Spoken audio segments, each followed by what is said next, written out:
Good morning विद्यार्थी मित्रों, जय श्री कृष्ण। चलो बधा गणितनी स्वाध्याय पोथी खोलो। गणितनी स्वाध्याय पोथीमां पाठ 3 भोपालनो प्रवास। तो पाठ 3 खोलो बधा।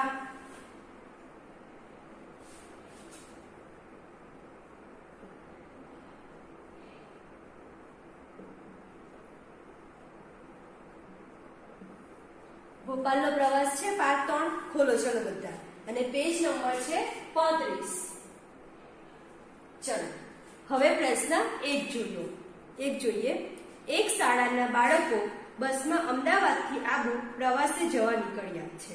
તેમની વિગતો નીચે મુજબ છે, જેના આધારે પ્રશ્નના જવાબ લખો। હવે તમે બધા સ્વાધ્યાય પોથીમાં જુઓ તો આ તમને બોક્સ આપ્યું છે, તે કયા ધોરણમાંથી કેટલા વિદ્યાર્થીઓ પ્રવાસ જવાના છે તેનું લિસ્ટ છે। તો આપણને સવાલ નંબર 1 પૂછ્યો છે, કેટલા બાળકો પ્રવાસે જવાના છે। તો સવાલ નંબર 1 માં આપણે કેટલા બાળકો છે તે ગણવાના છે। તો 31 + 30 + 43 + 52 + 56 બધાનો શું કરવાનો છે આપણે સરવાળો। તો 1 + 3 4, 4 ને 2 6, 6 ને 6 12, 12 નો 2 વધી 1, 3 ને 1 4, 4 ને 3 7, 7 ને 4 11, 11 ને 5 16, 16 ને 5 21। એટલે કુલ કેટલા બાળકો જવાના છે પ્રવાસમાં? 212। તો નંબર 1 ના સવાલના જવાબમાં લખો 212 બાળકો। સમજ પડી વિદ્યાર્થી મિત્રો? આગળનો સવાલ વાંચીએ। જો તેઓને 52 સીટ વાળી 4 બસમાં બેસાડવામાં આવે તો તેમને કેટલી સીટ મળે? હવે એક બસમાં કેટલી સીટ છે? 52 સીટ, અને એવી કેટલી બસ છે? 4 બસ। તો પહેલા આપણે શું કરીશું? ગુણાકાર કરીશું 52 × 4, એટલે આપણને કુલ કેટલી બસમાં સીટો છે તેની સંખ્યા મળશે। તો જુઓ, બીજા નંબરમાં લખવાનું છે 52 × 4, 4 × 2 8 અને 4 × 5 20, એટલે કુલ કેટલી બસ સીટ હશે બસમાં? 208। અને બાળકો કેટલા છે? 212। તો અહીંયા શું કરીશું? 212 - 208 બાદબાકી કરીએ તો 2 માંથી 8 ની જાય એટલે શું કરવાનું? 10 લેવાનો। તો 2 ના કેટલા થશે? 12 અને અહીંયા 0, 12 માંથી 8 જાય તો 4, 0 માંથી 0 જાય તો 0 અને 2 માંથી 2 જાય તો 0। એટલે કેટલા બાળકોને સીટ નહીં મળે? 4 બાળકોને। બીજા નંબરમાં તમારે જે જગ્યા છે તે જગ્યામાં પહેલી છે ખાનું છે ત્યાં તમારે આ દાખલો ગણવાનો છે, અને કેટલા બાળકો સીટ વગરના રહેશે ત્યાં તમારે આ દાખલો ગણવાનો રહેશે। સમજ પડી વિદ્યાર્થી મિત્રો? તો હવે આપણે ત્રીજા દાખલા તરફ જોઈએ। દાખલા નંબર 3 અથવા સવાલ 3। જો આ બાળકોને 35 સીટ વાળી 6 બસમાં બેસાડવામાં આવે તો કેટલા બાળકોને સીટ મળશે? કેટલા બાળકો સીટ વગરના રહેશે? પહેલા આપણને કેટલા સીટ વાળી કીધી હતી બસ? 52 સીટ વાળી। હવે લોકો કેટલી સીટ વાળી બસ લઈ જાય છે? 35 સીટ વાળી। તો શું કરીશું? 35 × 6, એટલે ત્રીજા નંબરમાં 35 × 6 ગુણાકાર કરીએ તો 6 × 5 = 30, 30 નો 0 વધી 3, 6 તાલી 18, 18 + 3 19, 20 અને 21, એટલે કુલ કેટલા બાળકો થઈ જશે? 210। કેટલા બાળકો સીટ વગરના રહેશે? કુલ કેટલા બાળકો જવાના છે પ્રવાસમાં? તો કે 212 બાળકો। એટલે 212 - 210 બાદબાકી કરીએ તો 2 માંથી 0 જાય તો 2, 1 માંથી 1 જાય તો 0 અને 2 માંથી 2 જાય તો 0। એટલે કેટલા બાળકોની સીટ નહીં મળે? તો કે 2 બાળકોને। સમજ પડી? આગળ છે, જો બાળકોની સંખ્યા 245 હોય તો બધા બાળકોને સીટ મળે તો 35 સીટ વાળી કેટલી બસની જરૂર પડે? હવે શું કીધું છે? સંખ્યા કેટલી છે? વધી ગઈ છે, અને કેટલી થાય છે? 245, અને કેટલી સીટ વાળી બસો છે? 35 સીટ વાળી। તો કેટલી બસની જરૂર પડે? તો આપણે શું કરીશું? ચોથા દાખલામાં ભાગાકાર 245 / 35, 245 / 35 કરો એટલે તમને જવાબ કેટલો મળશે? 7। તો 7 બસની જરૂર પડે. સમજ પડી વિદ્યાર્થી મિત્રો? ચલો ગાલામાં નંબર વાઇઝ વારા પરથી લખી લો.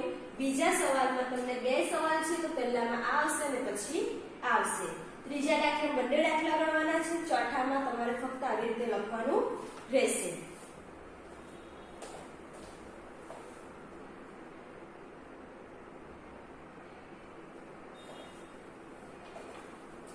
હવે આગળનો દાખલા નંબર 5 જોઈએ. જો બસ ક્યાંય રોકાય નહીં તો આબુથી અમદાવાદ જવામાં 6 કલાક લાગે. એટલે બસ વચ્ચે કશે પણ રોકાતી નથી, સીધી તે ક્યાં જાય છે? અમદાવાદથી આબુ. અમદાવાદથી આબુ લગભગ 230 કિલોમીટર છે. અત્યારે સવારના 7 વાગ્યા છે તો આબુ ક્યારે પહોંચશે? જવામાં કેટલો કલાક લાગે છે? 6 કલાક. અને હમણાં કેટલા વાગ્યા છે? 7. તો 7 પછી 6 ગણો તો 7 પછી જુઓ 7 પછી 8 9 10 11 12 અને 12 પછી કેટલા વાગશે? 1. એટલે 6 કલાક. 1 2 3 4 5 6 6 કલાકે કેટલા વાગે છે? 1 વાગે છે. તો જો તમને નીચે ઓપ્શન આપ્યા છે અ બ ક આપ્યા છે એવી રીતે, તો એમાં બ માં તમને લખ્યું છે બપોરે 1 વાગે.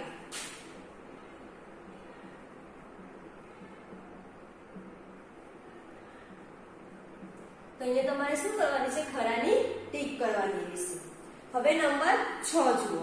પરંતુ બસ વચ્ચે પાલનપુર રોકાશે. પરંતુ બસ ક્યાં વચ્ચે રોકાય છે? પાલનપુર. અમદાવાદથી પાલનપુર 145 કિલોમીટર દૂર છે. ત્યાં પહોંચતા 3 કલાક થશે. તેથી જો અત્યારના 7 વાગ્યા હોય તો પાલનપુર ક્યારે પહોંચશે? પાલનપુર કેટલા કલાક થાય છે? 3 કલાક. અને હમણાં કેટલા વાગ્યા છે? 7. 7 એટલે 8 9 અને 10. એટલે આપણા ઓપ્શન જો નીચે વિકલ્પો અમાં 9 વાગ્યા પહેલા, 10 અને 11 ની વચ્ચે અને કમાં 11 વાગ્યા પછી. તો શું હશે જવાબ? બ 10 થી 11 ની વચ્ચે.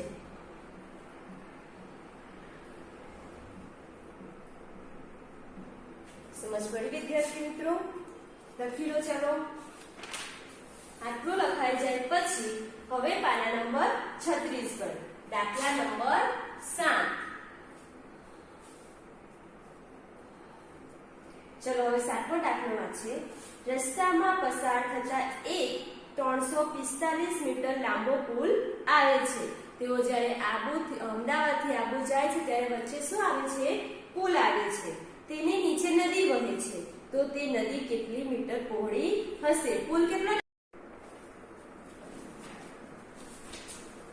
એટલે 7માં જવાબ કેટલો આવશે? જેટલી મીટર પુલ લાંબો છે એટલો જ મીટર નદી પહોળી છે. એટલે 345. તો 7માં લખો 345 મીટર.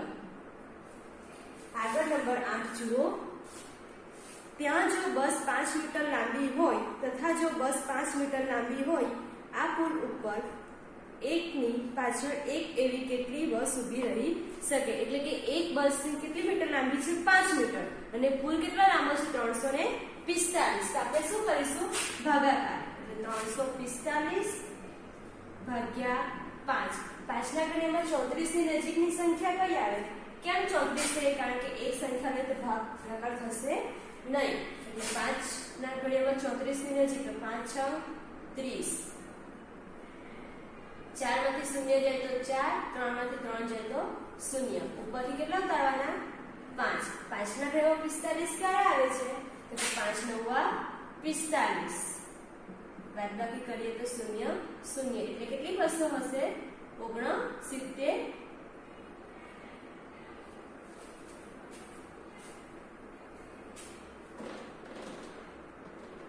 બસ.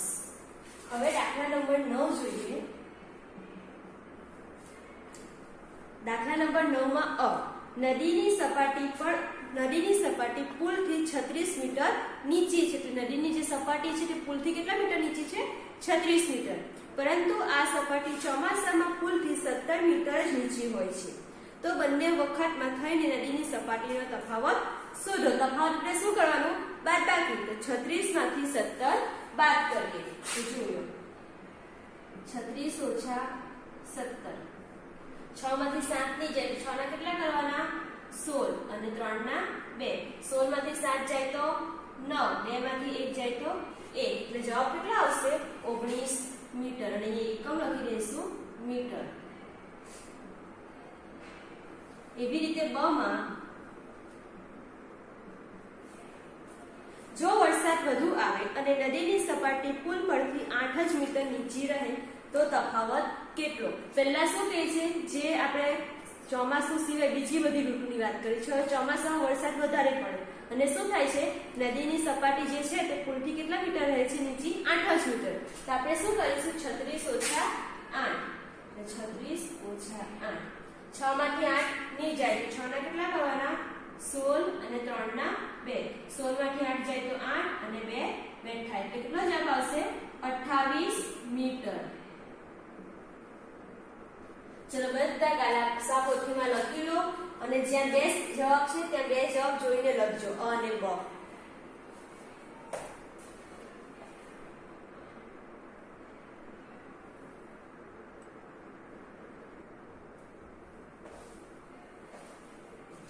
ચલો હવે દાખલા નંબર 10 જોઈએ. બસમાં ડીઝલ પુરાવવા પેટ્રોલ પંપે ઊભી રહી. એટલે કે બસમાં એ લોકો શું પુરાવે છે? ડીઝલ. એટલે પેટ્રોલ પંપ પાસે ઊભી રહી છે. આપણે કોઈ પુરાવો હોય તો આપણે જવું પડે છે. જો એક બસમાં ડીઝલ ભરાતા 6 મિનિટ લાગે તો 5 બસમાં ડીઝલ ભરાતા કેટલો સમય લાગે? તો વિદ્યાર્થી મિત્રો અહીંયા આપણે પદ લખીને દાખલો ગણીશું. એક બસમાં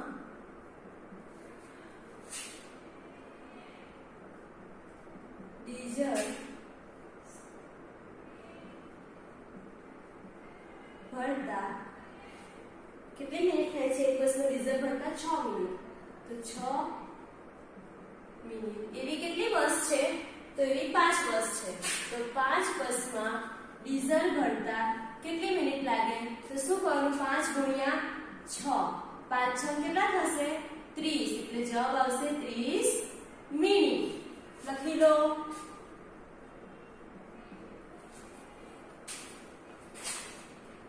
હવે દાખલા નંબર 11 જોઈએ. જો ડીઝલનો ભાવ ₹65 પ્રતિ લિટર હોય તો એક બસમાં 100 લિટર ડીઝલ ભરતા કેટલા રૂપિયા ચૂકવવા પડે? એટલે કે 1 લિટર ડીઝલનો ભાવ આપણને કેટલા રૂપિયા આપ્યા છે? 65 લિટર. અને આપણે કેટલા લિટર? એક બસમાં 100 લિટર. તેવા કેટલા લિટર ભરવાના છે? 100 લિટર. તો 100 લિટરના કેટલા? તો ફરી પર લખીશું. 1 લિટર ડીઝલનો ભાવ 65 રૂપિયા. એવા કેટલા લિટર છે? આપણે 100 લિટર. તો 100 લિટર ડીઝલનો ભાવ કેટલા રૂપિયા? તો શું કરવાનું? 100 ગુણ્યા 65. અને શું ગુણાકાર તમને આવી રીતે નહીં આવડે તમારે સાઈડ પર કરવાનું. 100 ગુણ્યા 65 એટલે એકમનો 0, 1 0 વાર 0 0 અને 6 એકા 6, 0 0 અને 5 એકા 5 એટલે 0 0 5 અને 6 એટલે કેટલા આવે છે? 6500 રૂપિયા. એટલે લખીશું 6500 રૂપિયા. એકમ કયો આવશે? રૂપિયા. ચલો લખી લો બધા.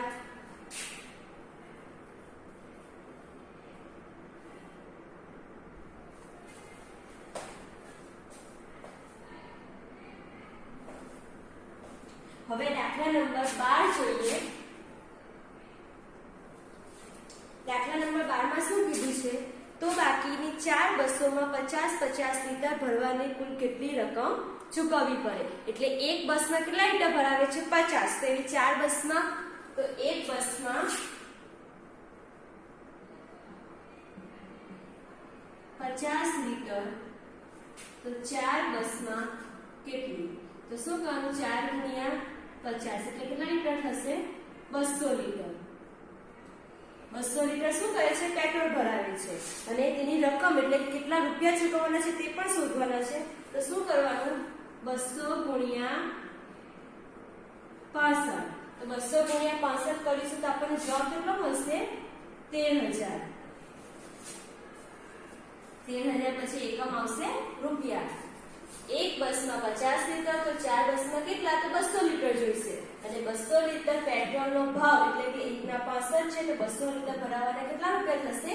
13,000 રૂપિયા. તો લખી લો ચલો આપણે.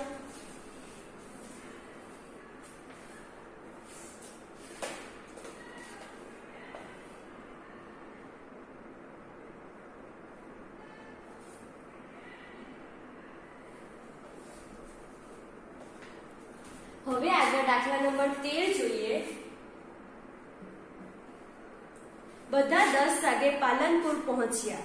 ત્યાં 100 વર્ષ જૂના એક મહેલમાં ગયા. 10 વાગે ક્યાં પહોંચે છે? પાલનપુર. અને ત્યાં 100 વર્ષ જૂના એક મહેલમાં ગયા, જેમાં 48 ગાય, 62 ભેંસ, 73 હરણ અને 9 વાઘના ચિત્ર દોરેલા હતા. તો હવે નીચે આપણને સવાલ પૂછે છે કુલ થઈને ત્યાં કુલ કેટલા પ્રાણીઓના ભાત ચિત્ર દોરેલા હતા? તો જો વિદ્યાર્થી મિત્રો આમાં આપણે શું કરવાનું છે? બધી સંખ્યાનો સરવાળો એટલે અક્ષર થોડા નાના કાઢજો. 48 + 62 +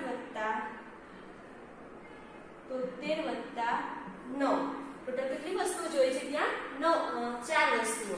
સરવાળો કરીએ. 8 ને 2 10, 10 ને 3 13, 13 + 9 14 15 16 17 18 19 20 તો 22 નો 2 વધી 2 4 ને 2 6 6 ને 6 12 12 ને 7 19. અહીંયા લખીશું 19. એટલે કુલ કેટલા પ્રાણીઓ જોયા હતા? કુલ કેટલા ચિત્ર જોયા તે હોય? 192. તો આમાં લખવાનું છે 192. એવી જ રીતે હવે બ આ લખી લો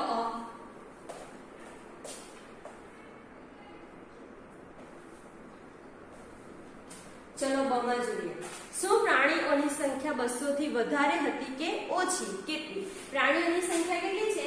192. એ 200 કરતા વધારે કહેવાય કે ઓછી? તો કે ઓછી. અને કેટલી ઓછી તે આપણે ગણવી પડે. એટલે 200 ઓછા 192. તો 10 અહીંયા કેમ 10 કરો? શૂન્યમાંથી 2 ની જાય તો 10 કો. અને અહીંયા 9 10 માંથી 2 જાય તો 8 9 માંથી 9 જાય તો 0 અને અહીંયા 1 1 માંથી 1 જાય તો 0. એટલે કેટલા પ્રાણીઓની સંખ્યા ઓછી છે? તો કે 8 પ્રાણીઓ. દાખલા નંબર 14.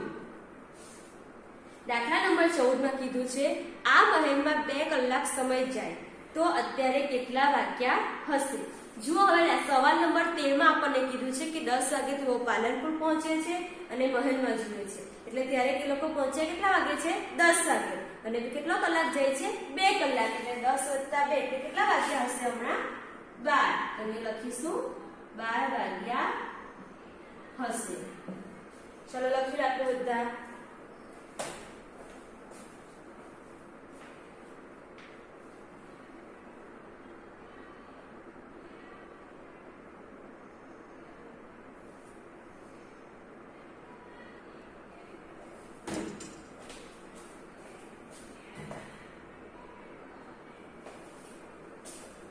ચલો હવે દાખલા નંબર 15 વાંચીએ.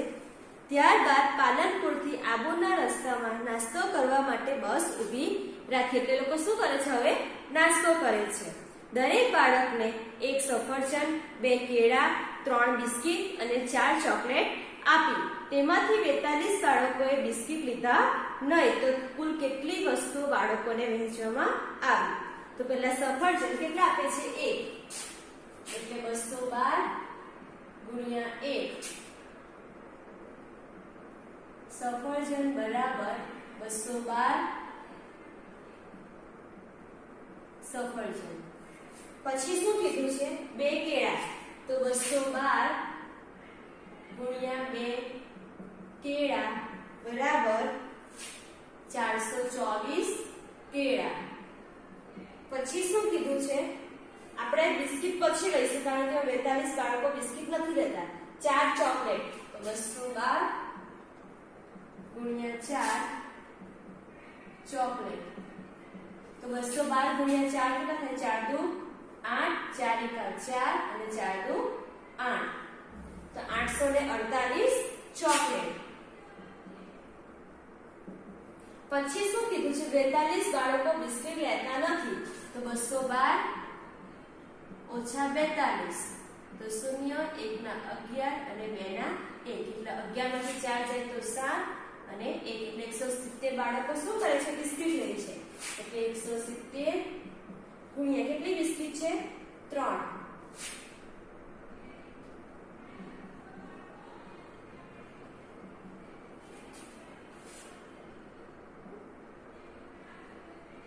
બરાબર 170 ગુણ્યા 3 0 3 સત્તા 2101 વધી 2 3 એકા 3 ને 2 5 એટલે 510 બિસ્કિટ તમારે આવી રીતે ગણતરી કરવાની નથી ફક્ત ગાલામાં સદ્યપુત્રીમાં જવાબ લખવાના રહેશે ચલો આટલું લખી લો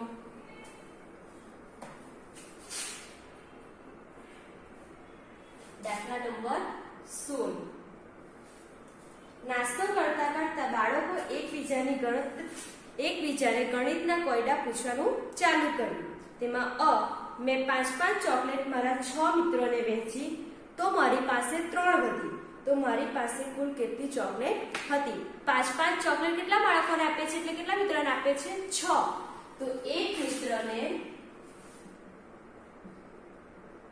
કેટલી ચોકલેટ 5 ચોકલેટ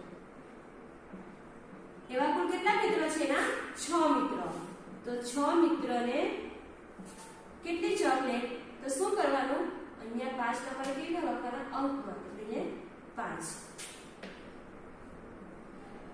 તો 6 ગુણ્યા 5 બરાબર 30 હજી એની પાસે કેટલી વધે છે તો કે એની પાસે 3 એટલે વત્તા 3 એટલે કુલ કેટલી ચોકલેટ હશે 33 ચોકલેટ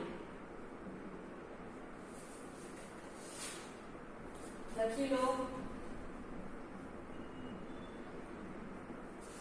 આગળ 2 6 અને 9 ના અંકોથી 3 અંકની કેટલી સંખ્યા બનાવી શકાય તેમાં સૌથી નાની અને સૌથી મોટી સંખ્યા કઈ છે તો વિદ્યાર્થી મિત્રો આ 3 અંકનો ઉપયોગ કરીને પહેલા આપણે સંખ્યા બનાવીએ તો 2 6 9 એટલે 269 296 પછી 629 અને 692 926 અને 962 આ તમારી સંખ્યા બને છે હવે નાની સંખ્યા બરાબર કઈ હશે નાની સંખ્યા આ 269 અને મોટી સંખ્યા 962 એટલે લખીશું 962 સમજ પડી વિદ્યાર્થી મિત્રો બધાનું અહીંયા સુધી પૂર્ણ હોવું જોઈએ આગળનું આપણે ફરી જોઈશું જય શ્રી કૃષ્ણ અને બધાએ ફરજિયાત અહીંયા સુધી પૂર્ણ કરવાનું રહેશે